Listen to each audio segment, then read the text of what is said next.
So what's the story with false triggers? Well, false triggers happens to be the #1 problem with any outdoor security system. And to understand how to combat this problem, you need to understand what causes it and how the sensor actually works. Now, I'm going to put a picture here of the inside of a sensor, and you'll see the small little sensor element in the middle. That thing acts like a thermal camera. Only difference is it's only got a single pixel. So it basically sees thermal energy, and that's a big word for body heat. A typical person is 37, 38 degrees. I'm like super hot, so I happen to be like 50 degrees, but that's besides the point. And when this system, when the sensor actually sees a difference in the temperature, that's when it triggers. So if it's normally looking out in the middle of nowhere, and all of a sudden somebody moves in front of it, that causes a sudden change in the signal, and that causes the sensor to trigger. Now the thing is, it's not just bodies that make heat. You can have a piece of shrub, a tree or a bush.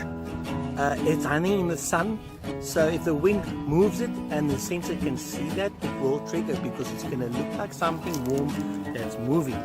And not only that, you can also have animals. If it's a really big dog and it's close enough to the sensor and it hits one of the sensitive areas, it will definitely trigger the sensor. And the same goes for things like washing, or if you're stupid enough to mount your sensor on a tree and the tree itself is moving, it's also going to trigger. So keep those things in mind and you won't have false triggers. So you might have to trim some trees, you might need to be careful not to put it at your washing line, and sometimes you need to install pattern adjusters to modify the field of view. Alright, so here I've got an actual sensor installation, and that sensor is looking down my driveway. Now I've got one small problem. I've got some really nice big Great Danes. Hello Duke! And they are, this dog weighs like 50 kgs. I've got more than one of them, and they running around here will always be triggering the sensor. So I need to account for that, and I'm going to use a pattern adjuster to do that. But before I do, let me explain how the lens actually works. And for that, I'm going to have to take it off. I fitted it before here quite loosely, because I'm going to have to take it off with one hand. Now, if you look inside, this white area, that's the actual lens. And if you look on the inside, you'll see small little concentric circle details. Those are the areas of the lens that actually focus the infrared energy onto the little sensor inside there. So what we need to do is, if we want to limit the field of view, we need to block off certain areas of this lens. I'm going to pop this adjuster inside there. It literally just mechanically sits there like that.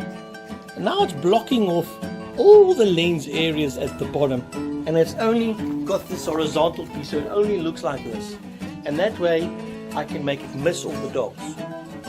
Now, in exactly the same way, I can actually install pattern adjusters that actually, instead of limiting it to a horizontal slot, I can actually limit it to a vertical slot if I wanted to perhaps cut away vegetation from the field of view.